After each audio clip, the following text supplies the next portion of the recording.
This is Democracy Radio 104.9 Abuja. My name is Muhammad Abubakar. I'm your anchor for this special interview edition with the Director General of the National Institute for Legislative and Democratic Studies, NILDS, Professor Abubakar O Sulaiman. Before we commence the interview proper, who is Professor Abubakar O Sulaiman? He is a former Minister of the Federal Republic of Nigeria under the government of President Goodluck Ebele Jonathan, GCFR. Prior to now Professor Abubakar Sulaiman's appointment as AG, NILDS, he participated and served at various levels of government, culminating with his appointment as Minister, National Planning and Deputy Chairman of the National Planning Commission. He also served at the highest decision-making level as the Deputy Chairman, Nigeria Economic Council, and Chairman Transition Technical Subcommittee that managed the transition between the government of President Jonathan and President Muhammadu Buhari, GCFR, in 2015. Professor Abubakar Sulaiman is an erudite professor of political science and international relations from the University of Abuja, an alumnus of Ahmadu Bello University Zaria and the University of Jos. He is also an alumnus of Harvard University with certification in leadership and public policy. Professor Sulaiman has widely researched, published, and delivered papers at various high-level conferences and capacity development activities within Nigeria and abroad.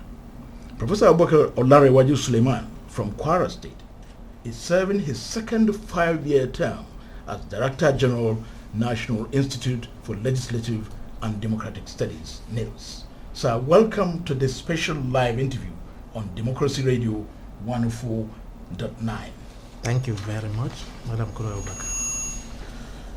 Let us begin by saying, how does it feel being a special guest on a radio station you initiated, founded, and established? Thank you once again. It was a mission, a vision accomplished. It was a dream that eventually came true. When I came on board as the Director General of the Institute, I came with a vision, what I intended to do, what I plan to do, what I think should have been done that were not done, and what we should do in enhancing the capacity of the legislature and Nigerian critical stakeholders in democracy. And one of those visions was to put in place a medium that will serve as the voice of the people, through which the people will know what their civic responsibilities are, what the various democratic ethics are, and most importantly, through which the people will know what the parliamentarians are doing, the legislature. It was a very Herculean task, getting it done. It was something that when I initiated it, people said, no, this is not going to materialize, it's not going to be possible. But with the support of the leadership of National Assembly, precisely the then Senate President, Ahmad Lawal, and the Right Honorable Speaker, Bajabi Amila, and indeed the council members of our institute, with their support, I move on, I push on, I did everything possible with the support of my management and my staff. And at the end of the day, a week to the exit of the 9th Assembly, this dream, materialized, and this station came on board. So it was something of joy to me the day we commissioned this studio. It was something of, happiness. I was glad that people were here to celebrate, and they could attest to the state of, facilities that were put in place. So I think it was something that I'm happy about, and not only seeing it materialize, the kind of people that are working with us in this station, the kind of manpower we have garnered, the kind of resources put in places. I think it's something that I would say I'm fulfilled. It's a fulfillment. It's a dream come true, and I'm happy about that. In your speech at the commissioning, you did mention that it took you the last 2 years preparing for that D-Day.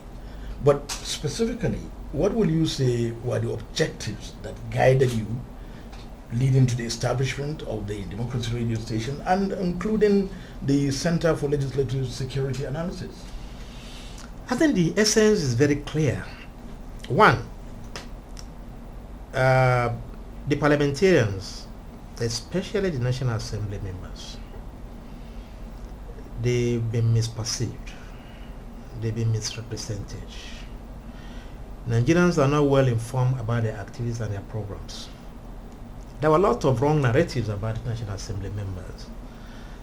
And beyond the yellow chamber, where issues were discussed, resolution moved, debates, bills passed, the people could hardly hear them outside the chambers.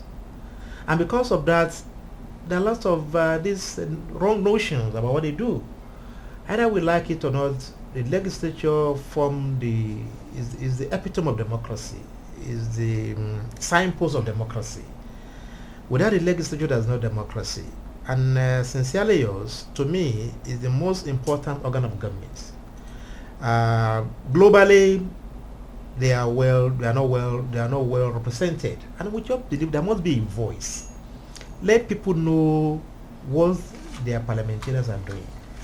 Let people know what the elected representatives are doing in the various assembly. And that, to me, as far as this country is concerned, there's no any voice, there is no any medium that transmits, or disseminates information from the parliament to Nigerian people. There's no any feedback mechanism through which people get to know what their parliamentarians are doing. Yeah, once in a while they do, each of the members go to their constituents, they talk about the Constituent Assembly, town hall meeting. I mean, that does not really address the issue. But when we have a medium like this that could transmit, disseminate, and report precisely meant for the workings of the parliament, it will go a long way in building the nexus between the governed, and the governance, between the people and their elected representative.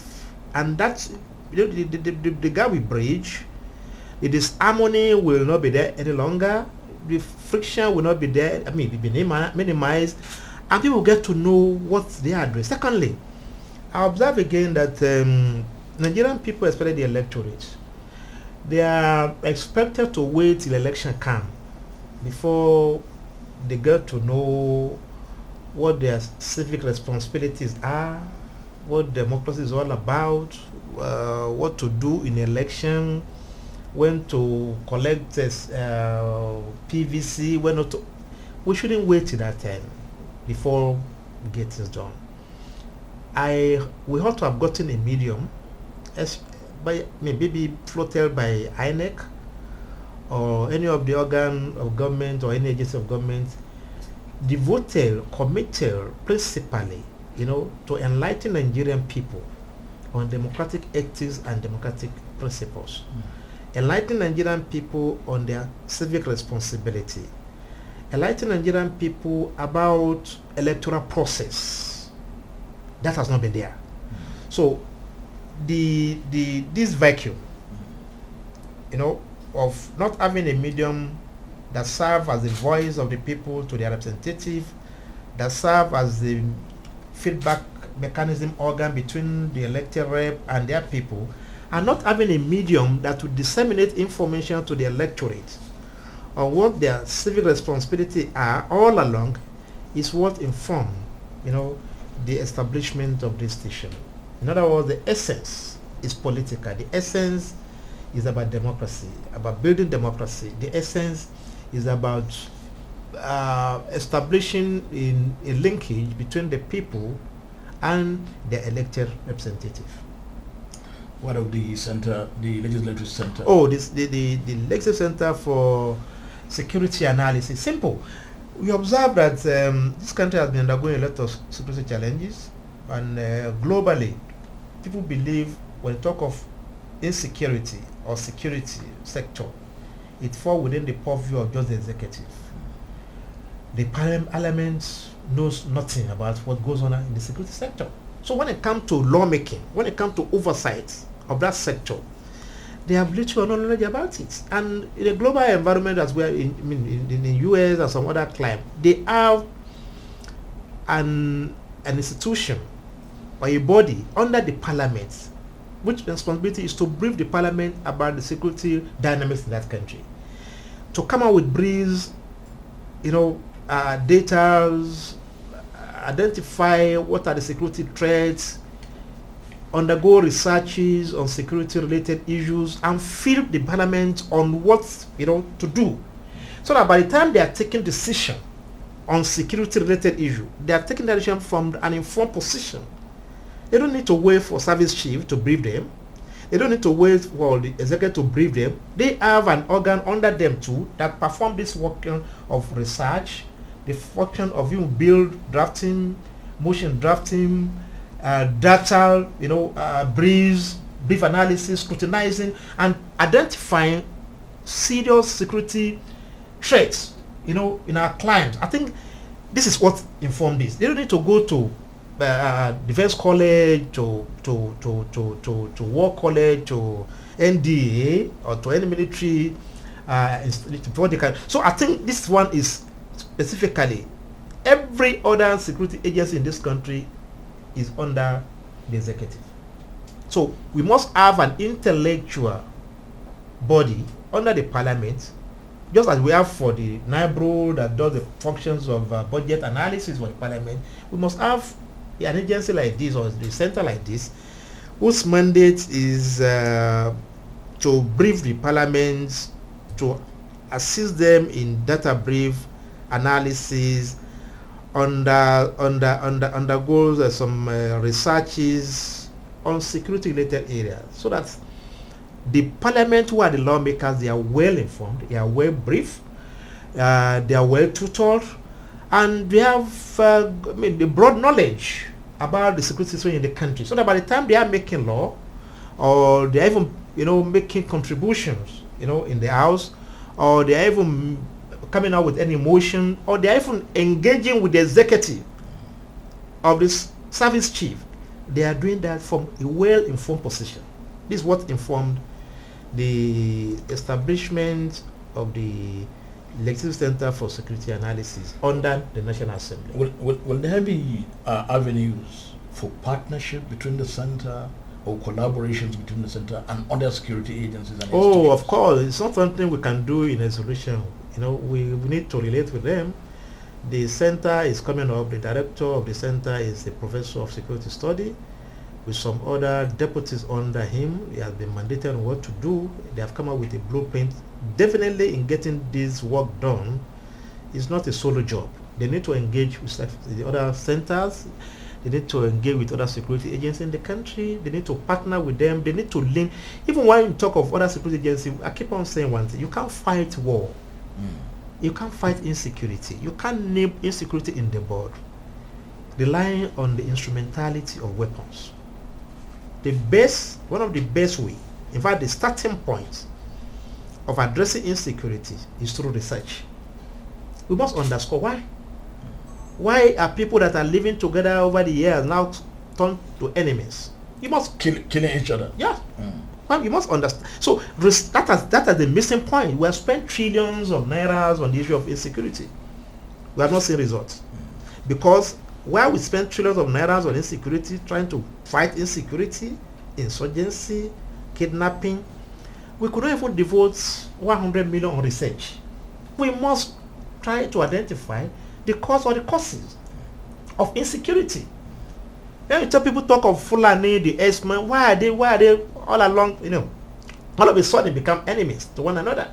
So we have not really invested so much on researches, and that is where we are coming in. University ought to have been mandated to conduct researches. The advanced democracy, the US, the UK, when they come to Nigeria, before they could give you a penny as aids on insecurity, they want to underscore why. What is the problem? So the essence of the center, therefore, is to perform this work, to close the gap, the missing gap.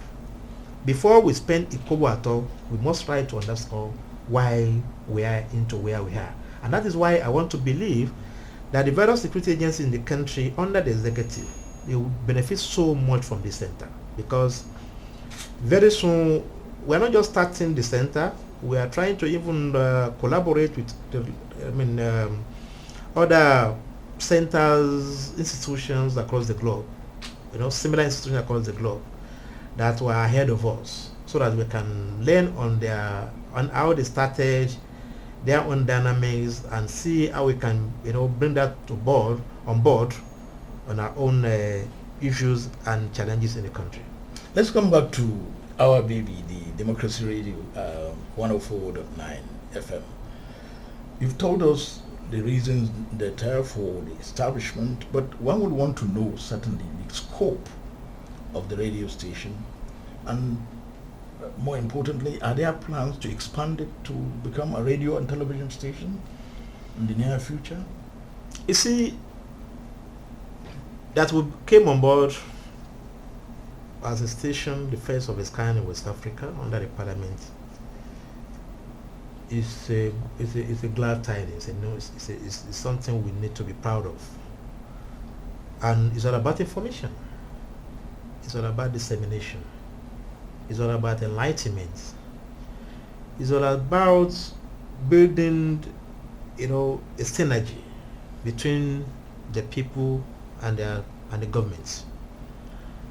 And radio is not the only medium to do that.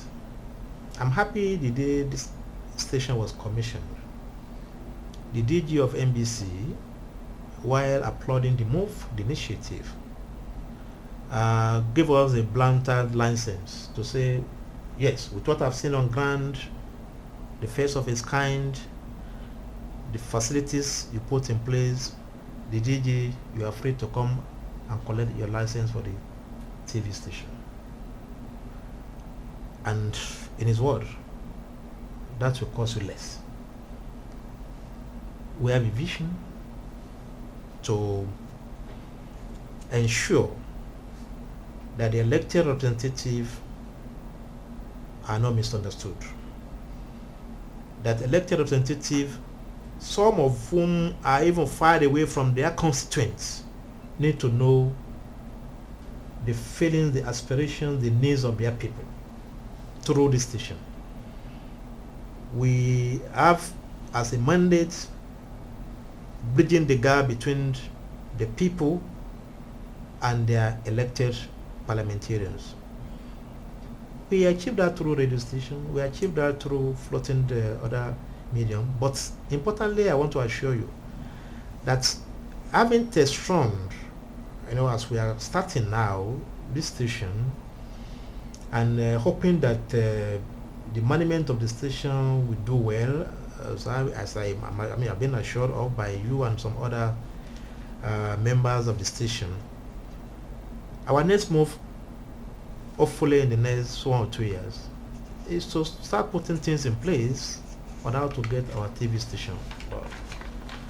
And I want to assure you that will not take time. Even when you look at this radio station, some of this component of TV, is already there. What we are going to do is not going to be much.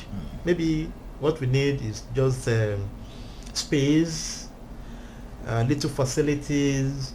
I mean, we are streaming online as well. I'm talking to you now, and you can switch on to using your telephone. You can even watch me live. You can watch us live. So I think it's something close to. So the assurance I'm giving Nigerians is to say that we are not stopping at this. We are going to scale it up. We are going to have a TV station hopefully in the next 1 or 2 years, inshallah, with the support of the leadership of National Assembly, and that support is giving. I want to assure you that, especially looking at the new S-men on board now, the uncommon governor, the uncommon senator, and the uncommon minister, and the uncommon senate president. It's one person that we want to go for such thing. And the good thing again, that the speaker, the current speaker, Tajuddin Abbas, was part of the last governing council, so he knows where we stop. Definitely, I wouldn't have problem with the two leadership. Why I'm thinking of 2 years? They may even give me six months. Did you want it done in the next 6 months? And with the resources on board, I know that should not be a problem for us, since we have been given the tap on the back from the NBC, and with the lack of yourself and some other managers there, I want to believe it's a matter of time we shall get the station on board, and we are ready to compete, especially with the private stations in this country, who people believe they are on the lead in terms of broadcasting. We are ready to compete, and we shall do everything possible. I'm talking to you now, we are even linking up with the donor agency to see how they can even be of help to us. We will need to really go global, because we must tell our story. We shouldn't allow people to tell our story, For us, we must tell our story. And to tell our story, we must put all the mechanisms in place, ensuring that the wider audience will get our story. DJ, before we go to our first break, let me ask this question. NILDS' primary mandate happens to be capacity building and training of legislators and other stakeholders associated with the legislature. But unfortunately, it appears that there is this development of attrition of members of the National Assembly. In fact, from the 9th Assembly, only about 30%, we understand, returned into and became part of the 10th Assembly. And this has been happening from 1999 till date. And these are people that NILDS have already trained, but you find that they don't get re-elected. What strategy is NILDS putting in place to ensure that the institutional knowledge already garnered does not just fritter away? I think for the past 5 months, I've been on this issue of high turnover rates.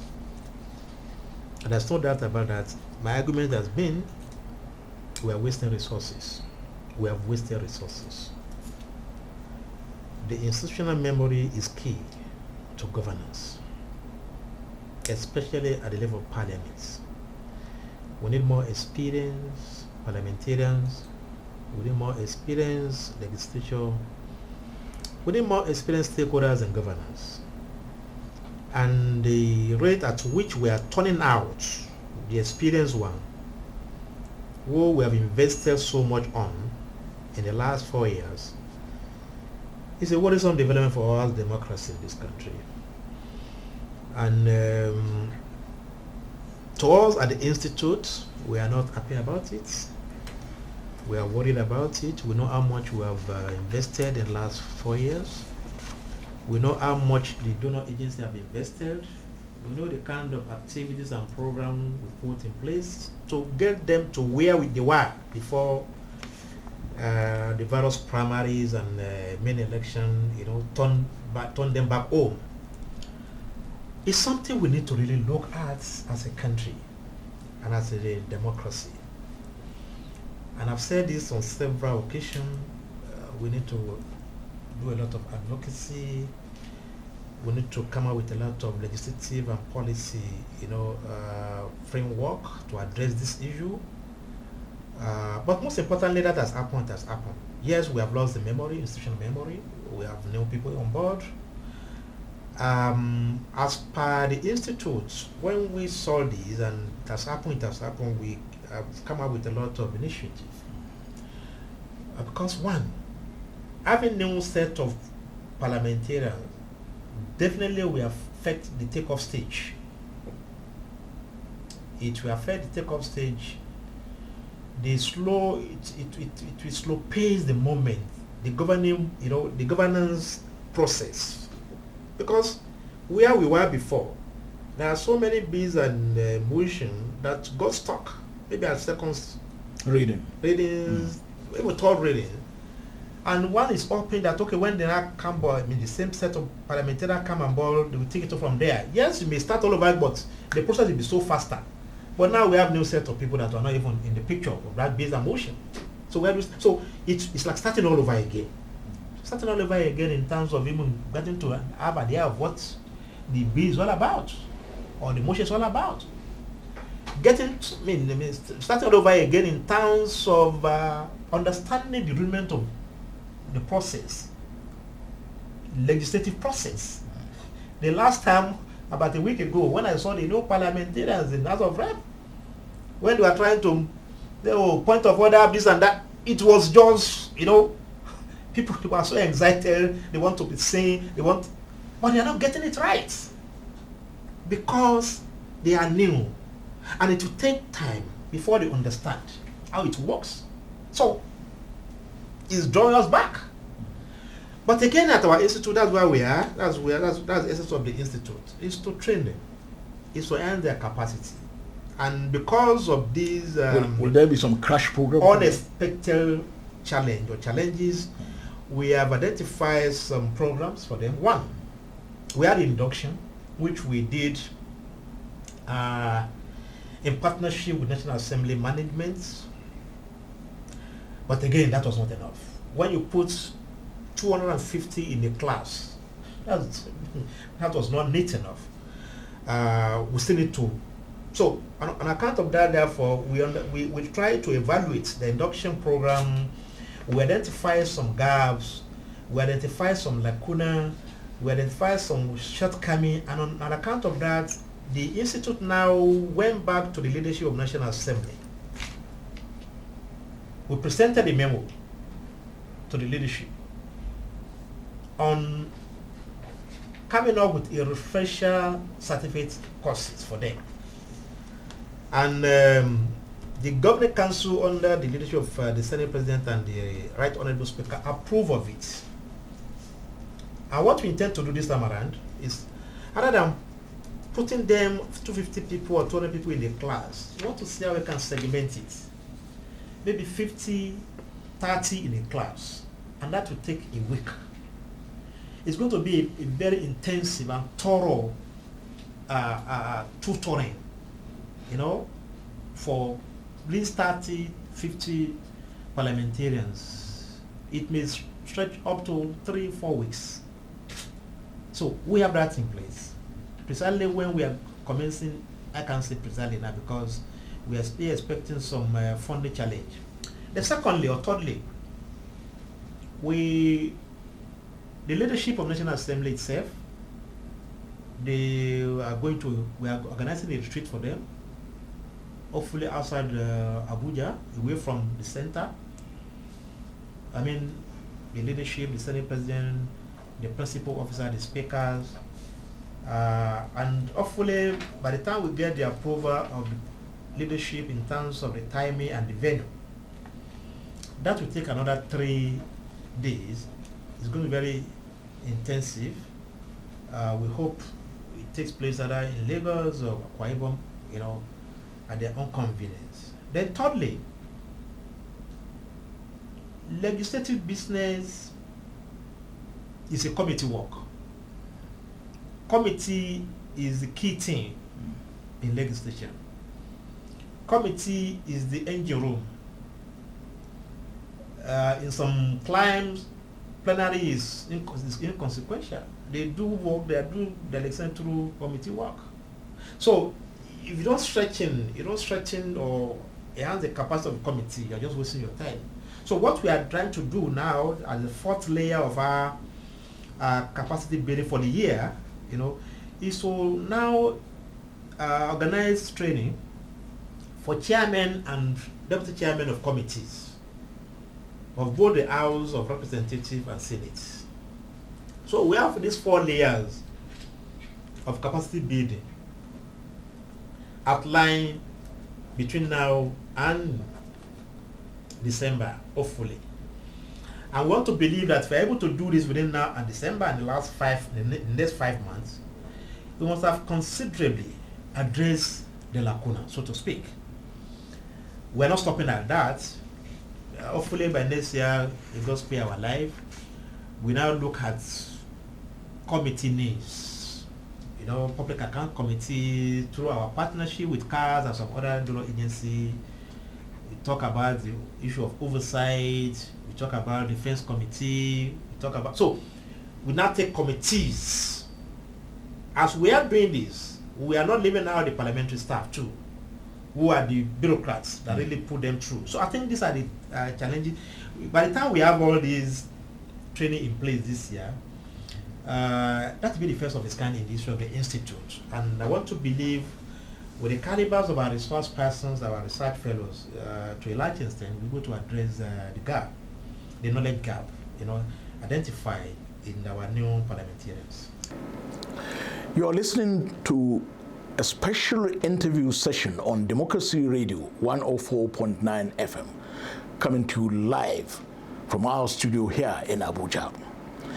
We have this special interview session with the Director General National Institute for Legislative and Democratic Studies, NILDS, Professor Abubakar O Sulaiman. In addition to this broadcast on our terrestrial station, you can also participate online by visiting www.democracyradio.ng. And you can also join us live and join this discussion by calling on 0810-855-1189. Once again, 0810-885-1189. Don't touch your dial. Stay tuned, as we will be back very shortly.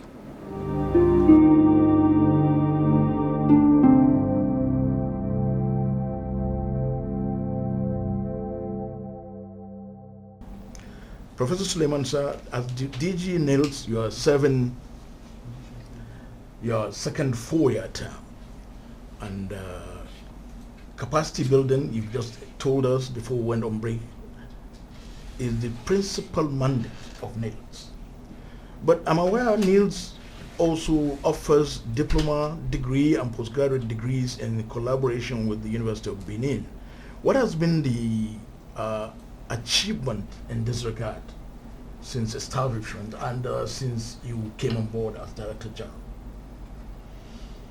General? The institute is not just a training institute, but more or less like a university, so to speak, even though it's not term or name university.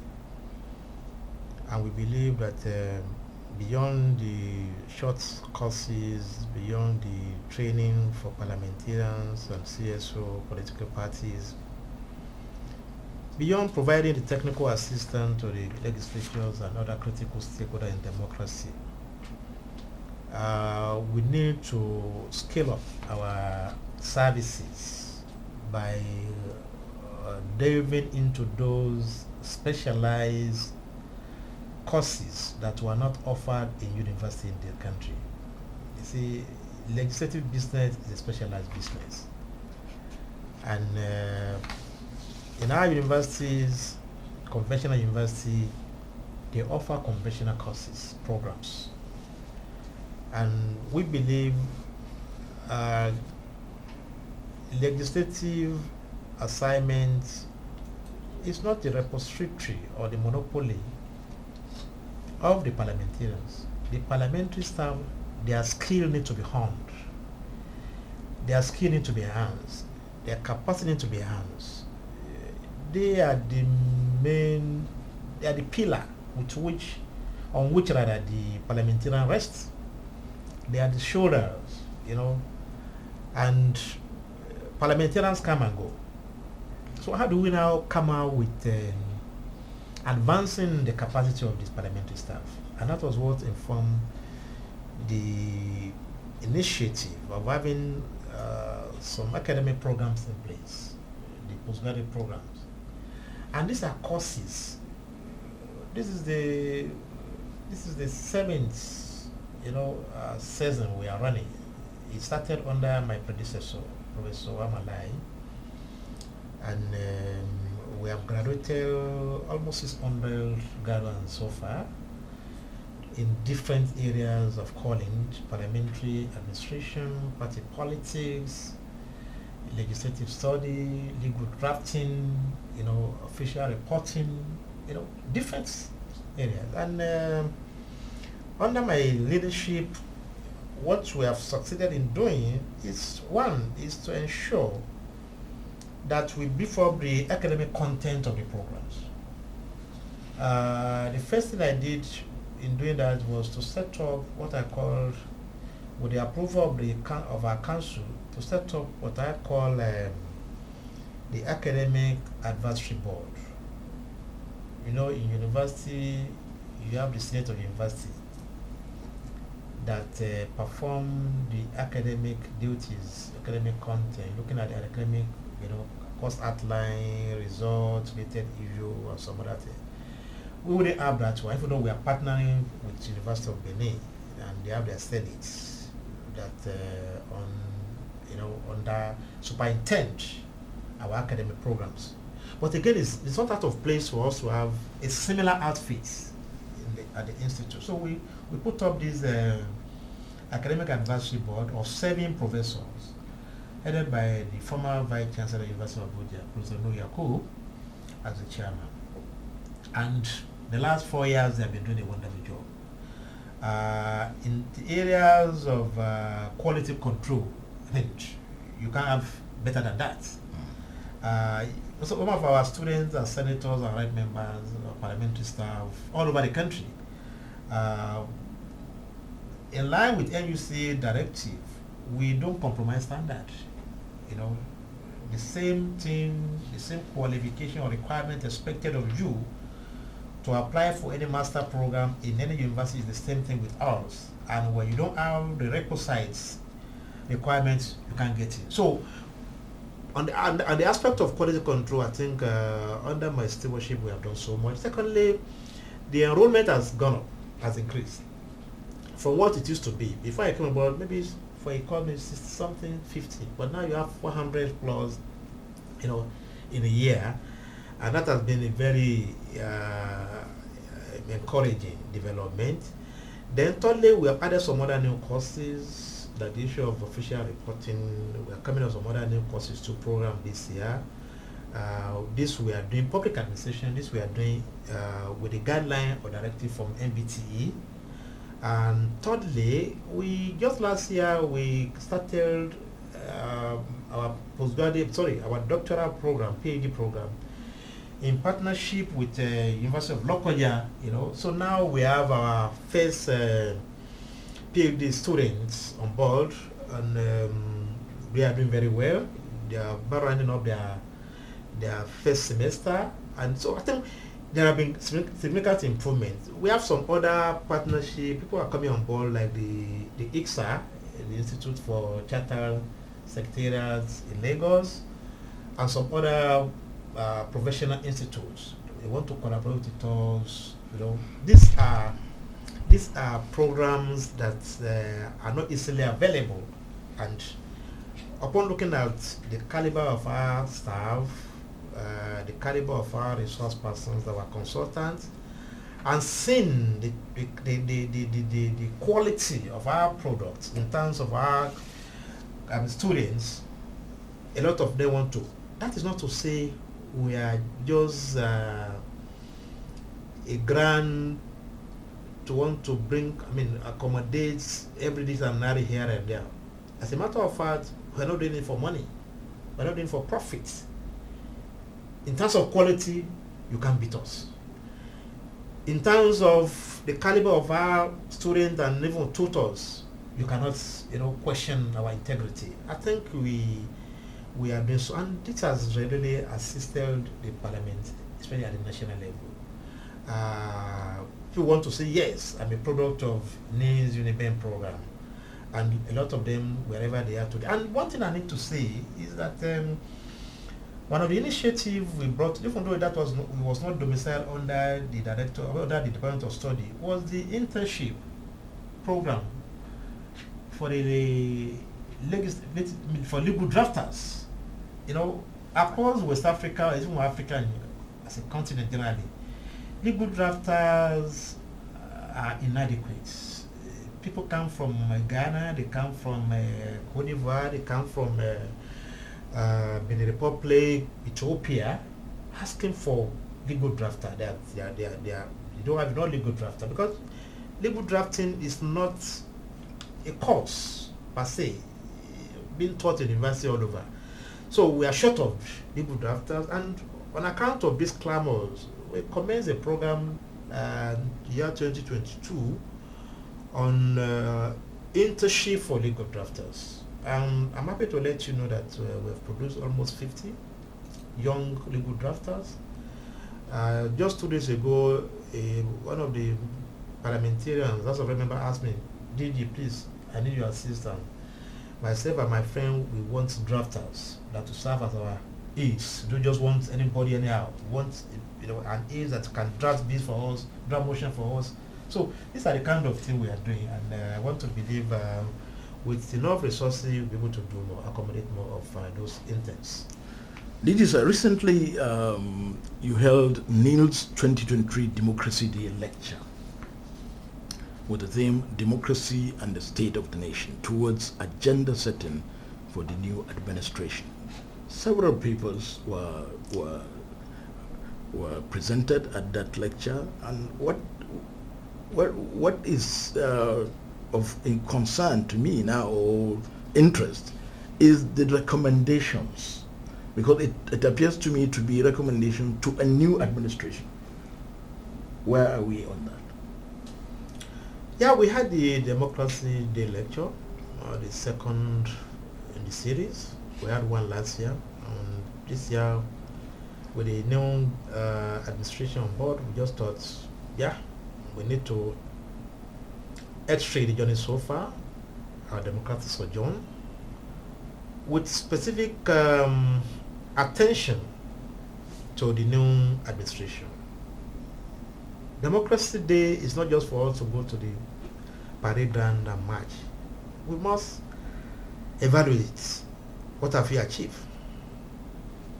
What has democracy done to us? Our democratic actors, how far so far? Are they practicing it well? The electorate, are they doing the job very well? The CSO, the press, are they doing the job very well? We have to really holistically examine our democratic experience. But this time around, with emphasis on the government, the Tinubu administration, what is it that we believe that government should address? What are the challenges? What are those things that could meditate? Yeah, we're happy, we rejoice. The last 24 years has been uninterrupted. But again, the happenings in Sudan, the happening in Mali, the situation in Chad is not, we can't say we're immune to it, because these are our sister African countries. And what goes in there, if we close our eyes to say it doesn't concern us, one, we must learn from it, we must show concerns, we must mediate, we must engage the actors to ensure that this crisis do not even snowball into our country. But while we are doing that in the spirit of good neighborliness, within the content of Afrocentric policies or Afrocentric foreign policy, the most important thing is what can we learn from that? And that is why we believe, as a new administration, the panelists that came on board said, look, we have to look at the issue of security. We thank God. It's just by His grace that in the last 8 years, under the last administration, we survived.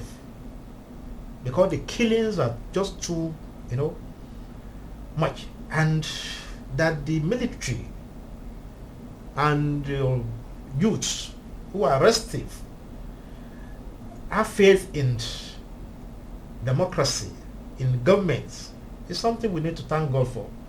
So the fact that we had it rosy then does not mean we can easily have rosy again. So the new administration must face that issue of addressing insecurity squarely, because that could militate or serve as a threat or constitute a threat to our democracy as a people.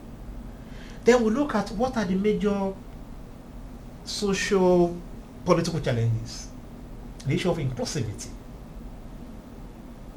the issue of poverty, the questions of debt, and even the issue of subsidy. The hardship is getting too much.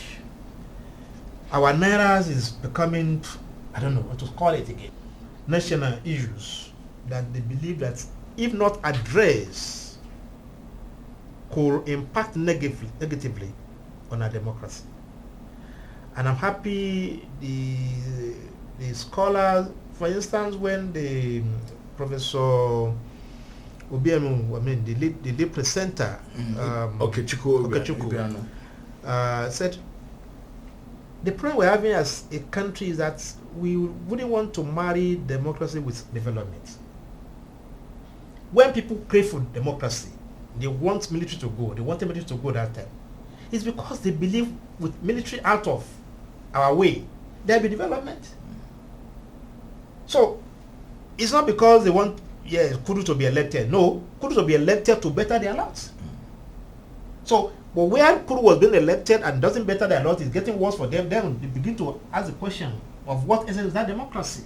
So we can only appreciate democracy and know what we intend to do if we see democracy as a sister or partner to development. And other panelists too, tend to now align with him. The General Ayola, for instance, spoke about the issue of insecurity. Our scholars, Professor Kwanashi, for instance, talk about economy. You understand that until we're able to address this, Nigeria are becoming restless. Yes, we have removed subsidy. After that, what next? How do we cushion the effect of this removal?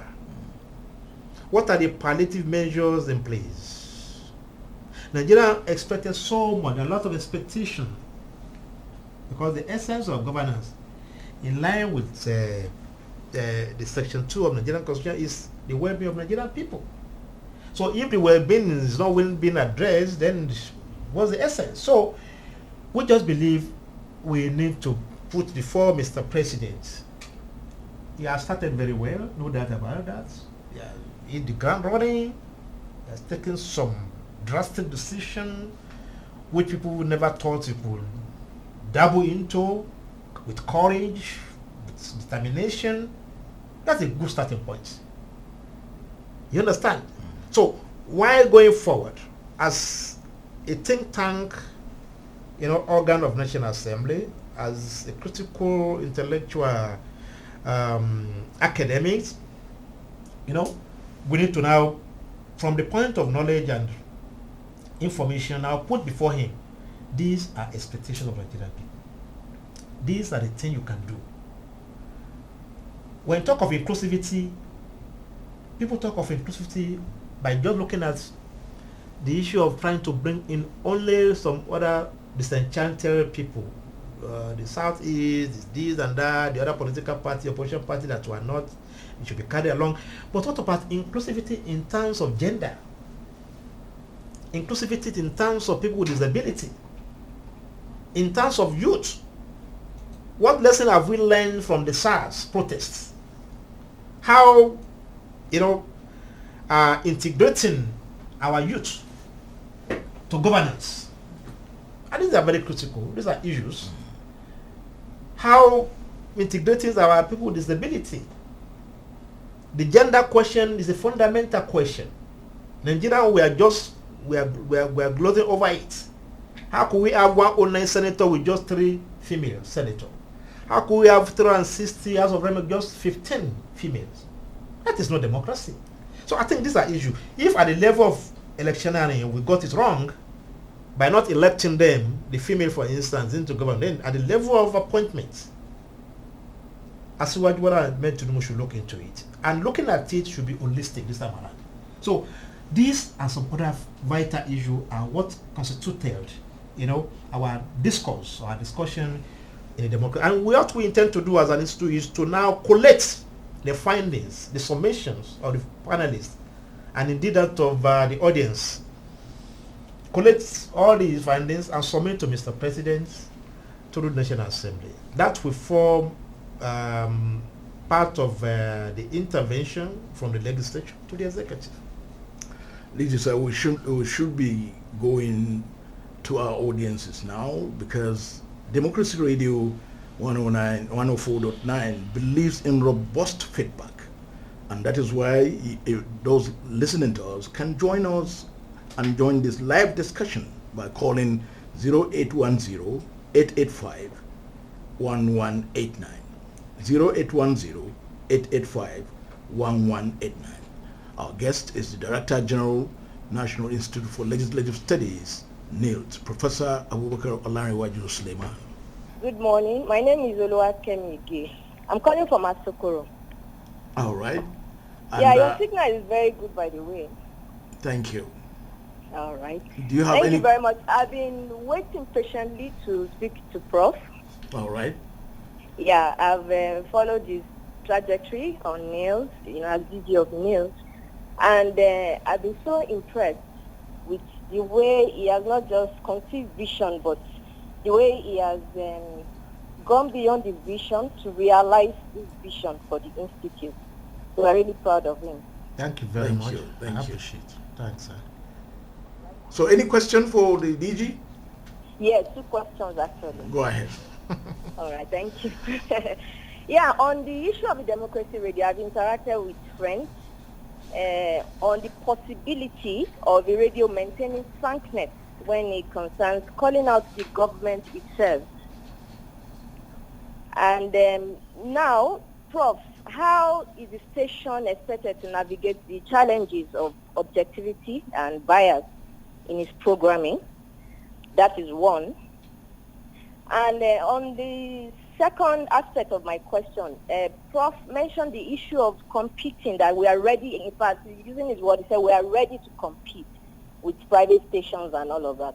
Now, you've mentioned doing homegrown content tackling democracy within the country. Now, beyond homegrown content, are there plans to partner or for partnership with foreign content creators so that you can take the station from, the local setting, so to say, to give it a global appeal? So if Prof may kindly address these 2 issues. Thank you very much. Thank you, Oluwakemi, Professor. Oluwakemi, thank you very much. And I'm very inspired, by that sort of love and appreciation. I want to assure you, yes, I'm a political appointee, and I'm here for the next 4 years, inshallah. Our problem in this country is that a government can plan very well, another government can at times we don't want to continue from where its predecessors stop. But with the kind of foundation we are trying to lay in this radio station, if you observe me very well, you have been following me very well in the last 4 years. I think as DG of NILDS, an agency under government, we have not compromised, objectivity. We have not compromised standard. Even in our critique of government policies and programs, people, I think I've been accosted by a lot of people in government that say, look, are you sure you're in government? Are you sure you're part of us? The way you talk, the way you analyze the issue, the way you critique government policy. And I keep on telling them, my response is that I've produced a lot of students that look up to me for leadership, for direction. I can't just disappoint them. I can't let them down because I'm in government. We have been consistent. I've been consistent with that. And I could recall again when I first came on board as the DG of the Institute, I used to have a lot of issue with my media team. Say, oh God, we don't normally talk like this. Please, the media will take. I said, look, we are the compass with which the parliaments should work with. We are not to key into what they do. They should key into what we do. Should give them direction. And because we are knowledge hub. So as long as we tend to follow that principles and philosophy of objectivity, the same thing we do at the mainstream institute is going to percolate down at this level too. And that is why in our selections of going to be the GM, the acting GM, and some other team members there, our vision is very clear. We are giving them the mandate, and in the next 2 years, the way we are going to structure this station, it will be very difficult for anybody to come and say, look, we want to really compromise standard. It will be very, very difficult. I mean, people will think maybe I'm just being rhetorical, but it's something that is dear to my mind. I have a passion for it. We have started very well, and as a body, you know, a wing, a component of the institute, intellectual capacity institution, we can't be seen to be mediocres. We will not do that. I want to assure you, we will not do that. We are going to be very objective in our analysis of issues. My prayer is to get for NBC to remain NBC. If the regulators of the broadcasting station allow us to do the needful, we'll be critical of government policy, of course. We'll be objective in our analysis of issues. We tell them what they need, you know, to know. We get feedback from Nigerian people and get it, you know, disseminated into the system. I keep on saying, a political system is about in and out. It's about outer environment and, you know, in environment. And whatever happens within the inner environment is a reflection of what comes from the outer environment. If the outer environment do not speak, do not criticize constructively, do not engage them, the inside will just believe what they are doing is right. And that is why this station must not toe the path of some station before it. We are going to be very critical constructively. We are going to be very objective. We will not be, it's not about undue radicalism we are talking about here, but objective in terms of being constructive, because the better construct in terms of ideas we give into the system, the better for our system. If we fold our arms and say, yo, let them do what they want to do, it doesn't concern us. When election comes, we're going to vote, then things will get bad. We don't want the military to come back to this, to governance again. And we can only disallow military from coming back to governance if and only we do the right thing. Secondly, we are going to compete. Our content of our program is going to be built in a way that we'll be able to compete with, I don't want to mention names because that will be advertising some stations. But in doing this, we are partnering with some other agencies across, outside the country. We are going to partner with some foreign stations. The manager of the studio or the station has told me is work plan on what want to do. All those areas we want to engage some other, foreign partners on. These are issues that I want to assure you that we are going to really delve into. We will not be disappointed, and inshallah, with your prayer and support, the station will progress. Thank you, Prof. We seem to be getting another call. Who's on the line? Oh, we have lost him. Prof, let's come back to the studio and ask the questions. When the calls come, we will take them. Former President Muhammadu Buhari recently, indeed on the 25th of May 2023, commissioned the permanent headquarters of NILDS. Is it going to be a gradual movement to the permanent side, or how is it going to be?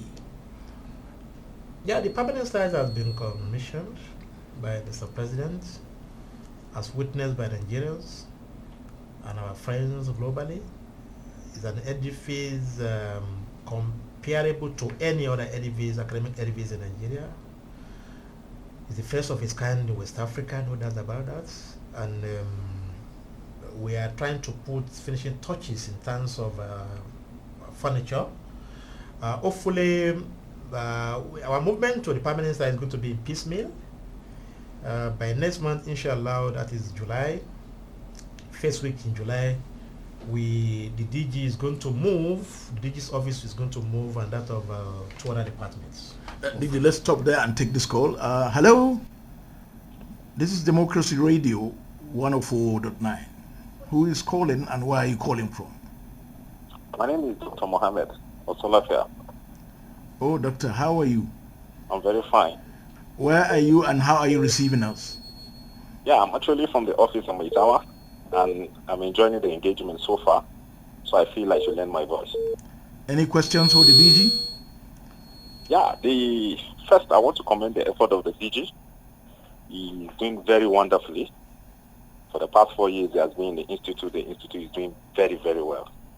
And the target of the institute has way gone beyond expectations. The only question I have is, before he came in as a Director General, there is this general perceptions or feelings that in the future, the institute will have what we call maybe University of Legislative Studies, meaning one day the program in legislative studies is going to go down up to undergraduate level and possibly up to diploma level.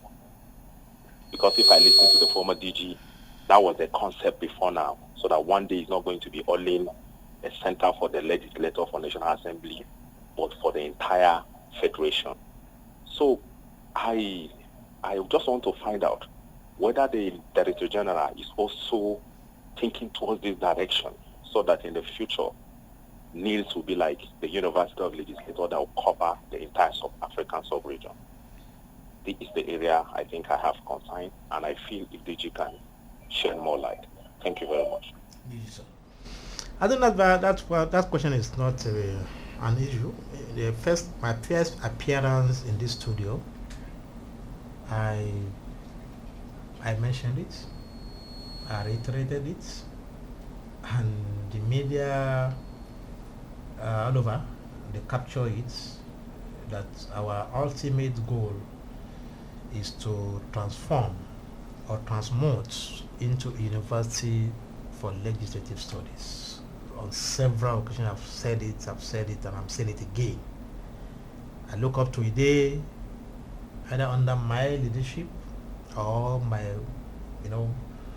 successor, whoever is coming, where or when this institute will be given all the necessary legal backing to transmute into a university. That is not negotiable, inshallah. Well, the new large location at the new headquarters, permanent site, if we call it so, what will you say, how will it impact the output of NILDS? Relocation and the fact that it's a larger environment, more space for the researchers and fellows and what have you? You have said it all. It's the size of the location, the serenity, the facilities. These are things, infrastructure that key into productivity. I mean, as I keep on saying, when people enter that permanent site, our permanent site, the structure itself market itself. It market the institute. And I don't see, unlike where we are now, that when staff want to close at, by 4 o'clock, want to run away. When you are in that location there, with the kind of facilities there, you forget, when it's raining outside, you know it's raining outside. You forget yourself inside. So, I don't, the place itself is a stimuli. Let me use that word. It's a stimulus, it's a catalyst. Our staff want to work. And one good thing is about our friends that come from other countries, our partners, from other ECOWAS region, when they come to that environment, as the Speaker of Ghanaian Parliament told me when the day of commissioning, he said, DG, I need to do more with you. Expect me to come back, and I'm sending my people here. Looking at the environment alone, is what really informed such decisions. So I think you can't compare the permanent sites where we are moving in now to where we are now. It's a very lovable environment with all the facility, with e-learning structure. The library is about a 30-story building. You know what it means to have the researchers. You need to, when former president entered one of the offices, and I told him, Mr. President, this is an office for a researcher. I said, what? Just one researcher? You understand? So you cannot compare to. So it's not about talking here. People need to visit. When you come there, you see what of things there in terms of what we put in place. Then you now know that with the support of Nigerian government and Nigerian people, the sky is the beginning of our institute. We're still actually expecting more calls from our listeners, but before then, let's still come back to the Democracy Radio. What kind of partnerships, support, or assistance would you solicit for the radio station from stakeholders like the civil society, public or private enterprises, and even foreign donor agencies? For the civil society organization, the only support I need from them is for them to patronize us. The station is their station, and they should engage the people, the elected representative, governments, people through the station. They should come. You understand? The donor partners already were engaging them already. Just 2 days ago, I had a meeting with their partner, the Conrad Aniston, on how they can assist us. They can assist us in getting some facilities, equipment. Hopefully by August or September, we hope to pay a visit to their parliament, and it's part of what we are going to discuss with them. In fact, as a matter of fact, the issue of hitting our station that they are drawing board for the past 2 years. As a matter of fact, they even promised to give us some equipment then. So, and that discussion is still on. So we need to, crystallize that, by the time we pay that visit to them in September, hopefully. So I think we are going to do more of partnership with donors, but that is not to say we shall be subservient to anybody. Is we do that within the content of international relations. We do that within the content of forming a synergy with stakeholders across board, either within or outside the country. We will not surrender our autonomy, our sovereignty to anybody on the altars of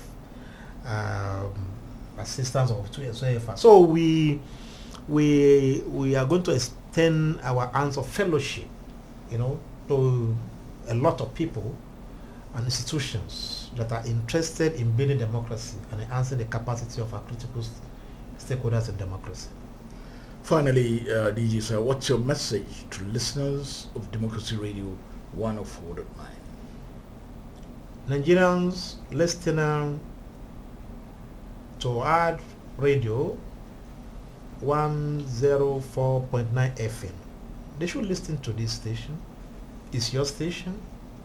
It's the only radio stations that tells you what your parliamentarians are doing. It's the only radio station that tells the parliamentarians what you want them to do for you. And it's the only radio stations that say it the way it is.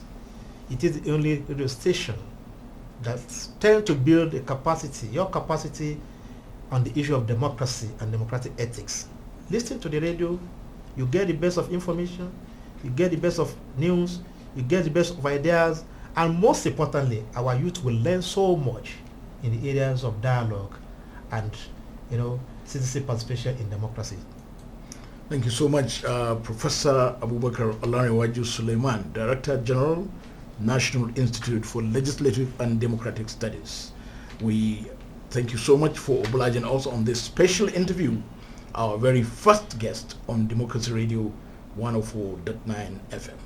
You've been watching and listening to us live on Democracy Radio 104.9 Abuja. Our guest, the very first guest on this maiden special interview session, was the Director General, National Institute for Legislative and Democratic Studies, Professor Abubakar O Sulaiman. He has spoken to us on the reason data for the Democracy Radio itself, the challenges that the Legislative Center for Security Analysis will face or is facing, and the scope of what the NILDS will be doing as it moves to its permanent site. Thank you for watching. Thank you for listening. I am Muhammad Abubakar. Bye for now.